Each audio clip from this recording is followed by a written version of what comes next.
Olá, você ligado no Notícias Agrícolas, eu sou Guilherme Dorigatti e nós damos sequência à nossa programação.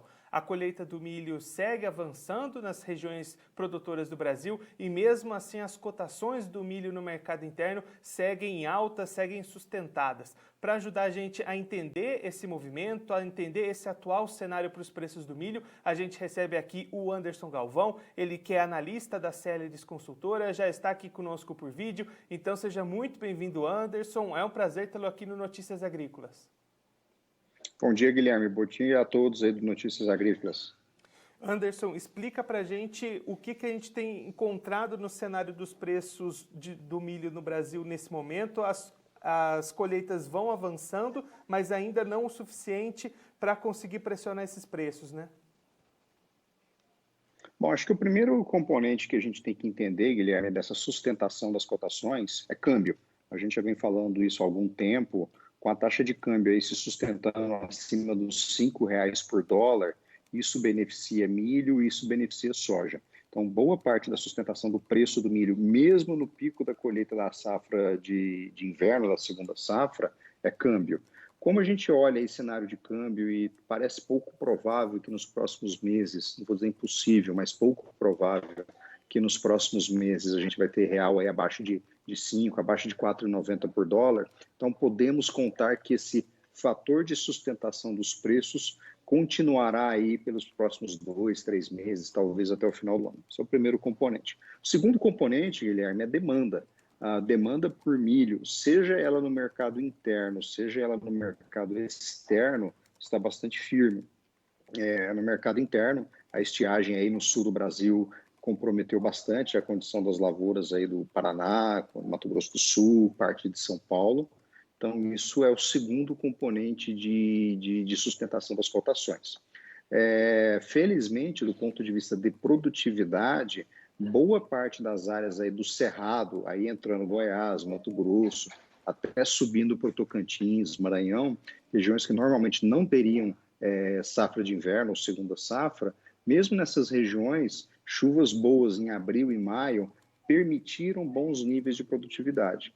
E a consequência disso é que o produtor de milho, sobretudo do Cerrado, ele enfrenta o melhor dos mundos. Preços bons com boas produtividades. O produtor do Paraná, o produtor do Mato Grosso do Sul, esse perdeu muito em produtividade, em algumas regiões 30%, 40%, 50% de quebra na produtividade, mas parte dessa quebra vem sendo compensada pela sustentação das cotações. Então, Anderson, você, pela essa sua análise, mesmo com essas colheitas acelerando nos próximos dias, aí nesse mês de julho, a gente ainda deve ter cotações sustentadas. A gente deve ter cotações sustentáveis porque aí entra o terceiro elemento. O terceiro elemento é o cenário externo, Guilherme. A safra norte-americana, primeiro, uma área plantada de milho menor do que o esperado. Segundo, uma condição de clima nos Estados Unidos, esse é um ano de laninha. Anos de laninha costumam ser anos quentes e secos no meio oeste norte-americano. Então, o que eu imagino que vai acontecer agora no segundo semestre é uma expectativa de safra menor nos Estados Unidos, safra de milho, que abre espaço para o milho brasileiro no mercado internacional. O real desvalorizado torna o milho brasileiro ainda mais competitivo no mercado externo. O grande desafio aqui vai ser equilibrar a robustez da demanda doméstica, que é firme. A gente vê aí exportações de carne bovina, carne suína, carne de frango bastante fortes, bastante firmes, apesar de toda a preocupação aí com a Covid-19. Então, esse é o grande dilema do segundo semestre.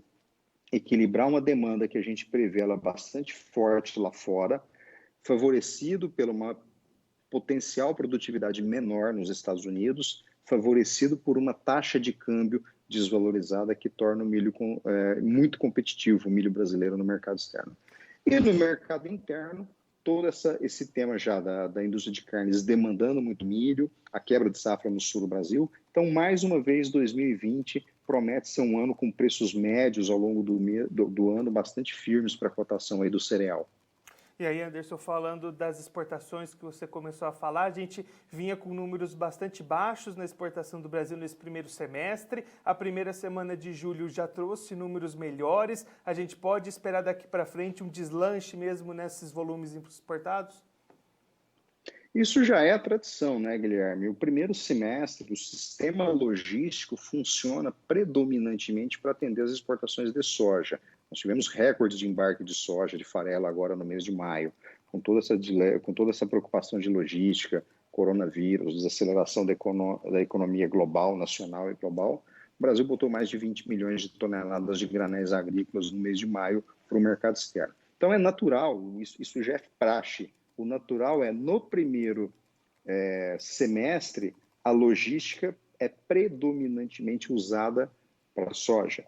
No segundo semestre, na medida em que começa a chegar o milho da segunda safra e a logística da soja cede espaço para a logística do milho, as exportações começam a crescer a partir de junho, a partir de julho. Então, esse é um novo padrão, já vem assim nos últimos anos. Então, todo ano, normalmente, vamos ver embarques de milho mais fracos no primeiro semestre.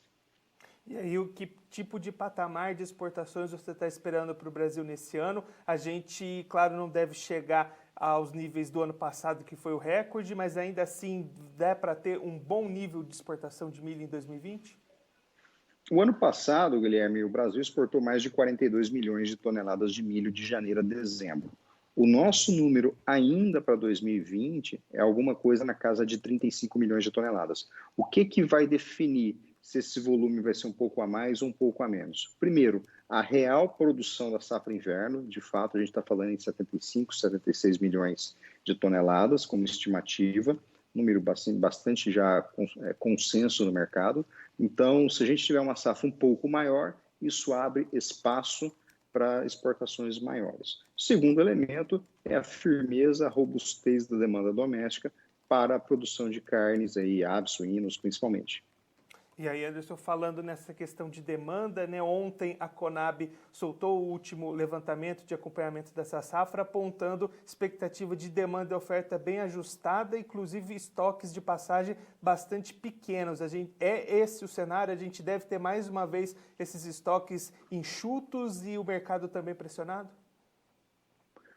Guilherme, é exatamente isso. A gente vai para uma situação onde o seguinte, a demanda de milho, como eu disse no começo da fala aqui, ela é firme tanto lá fora quanto aqui dentro. O mundo teve uma razoável sorte nos últimos anos, porque não houve nenhuma grande quebra de safra nos Estados Unidos, não houve nenhuma grande quebra de safra na Europa e muito menos na China. Então, a gente, com produção generosa em boa parte do mundo, claro, tem problemas pontuais aqui e acolá, mas no geral, produção generosa, a demanda de milho vem sendo muito forte, muito crescente para a produção animal, de aves, suínos, leite, ovos e tudo mais. Então, no caso do Brasil, a gente se beneficia no sentido de que temos área para expansão, a dobradinha soja-milho é extremamente eficiente, seja do ponto de vista agronômico, seja do ponto de vista econômico, seja do ponto de vista comercial. Então, indo agora para o 2020 com estoques bastante ajustados, já nos permite sinalizar que, mesmo em 21, numa eventual expansão da área de milho inverno, numa eventual produtividade excepcional, a gente já começa a construir cenários de que 2021 também será um ano de preços firmes para o milho. Qual que é a grande interrogação agora? Taxa de câmbio.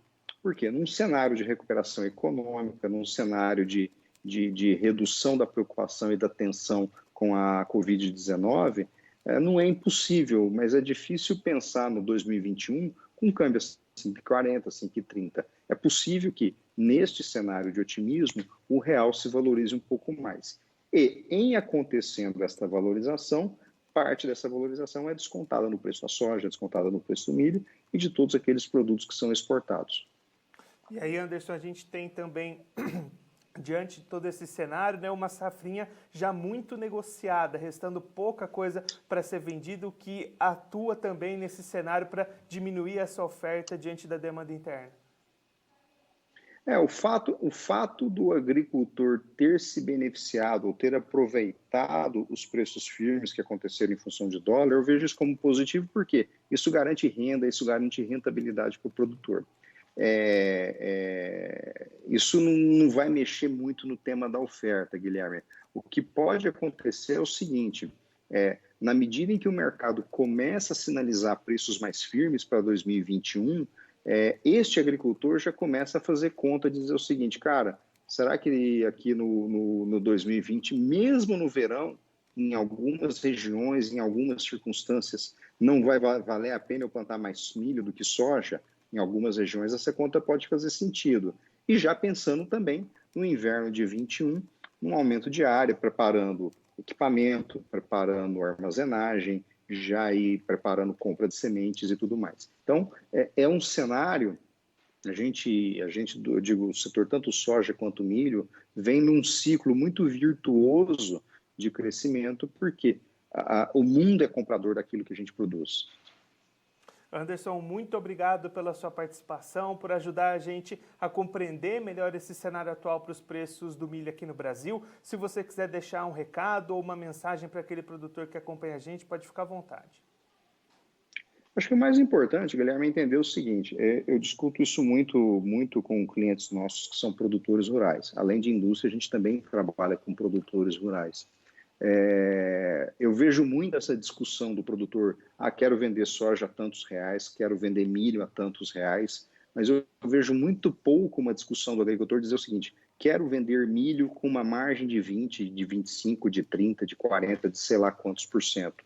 Quero vender soja com uma determinada margem.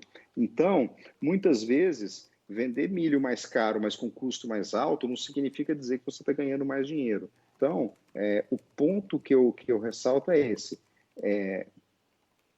procurem defender margem e não preços necessariamente mais altos. Vender mais caro não significa dizer que está sobrando mais dinheiro no bolso. Importante, então, o outro componente que é o do custo de produção.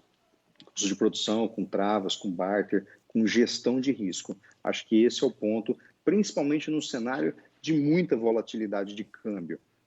O câmbio, lembra, em abril foi a 5,80, em maio chegou a 4,80, agora voltou de novo para o patamar de 5,20, 5,30. Então, essa é sempre a recomendação que a gente dá como gestão de risco na consultoria: defenda margem, não necessariamente preço. Anderson, muito obrigado pela sua participação, por ajudar a gente a entender melhor esse cenário. A gente já deixa aqui o convite para você voltar mais vezes e seguir contribuindo conosco e com todos os produtores do Brasil. Muito obrigado. Eu que agradeço, um bom dia a todos.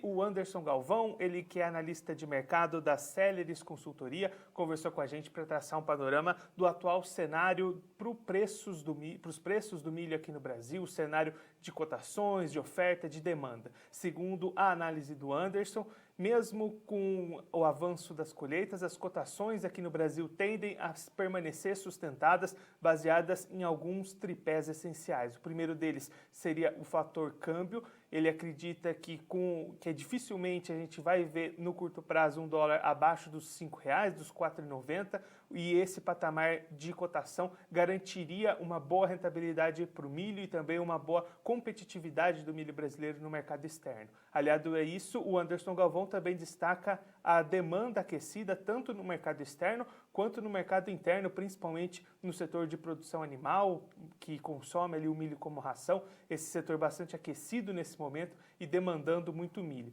Com isso, a análise do Anderson Galvão é que 2020 deve ser um ano de preços médios, ainda muito sustentados no Brasil, inclusive já se desenhando um panorama positivo para os preços em 2021. O Anderson destacando a questão que a Conab trouxe ontem no seu boletim, com estoques de passagem 2021 bastante reduzidos, então uma perspectiva, segundo o Anderson Galvão, de a gente até ter produtores nesse momento se questionando se vale a pena plantar mais milho do que soja na próxima safra verão 2021, talvez até aumentar a área produzida com milho na segunda safra do ano que vem. Então, um cenário que vai se desenhando mais uma vez muito positivo para o produtor de milho brasileiro, com boas produções nas principais regiões produtoras, principalmente em Mato Grosso e Goiás, bons preços aí, inclusive compensando as perdas de produtividade em regiões como Paraná e Mato Grosso do Sul, e perspectivas de que esse cenário forte, sustentado de preços, permaneça também para o próximo ano. Bom, eu fico por aqui, mas a nossa programação continua, então fique ligado no Notícias Agrícolas.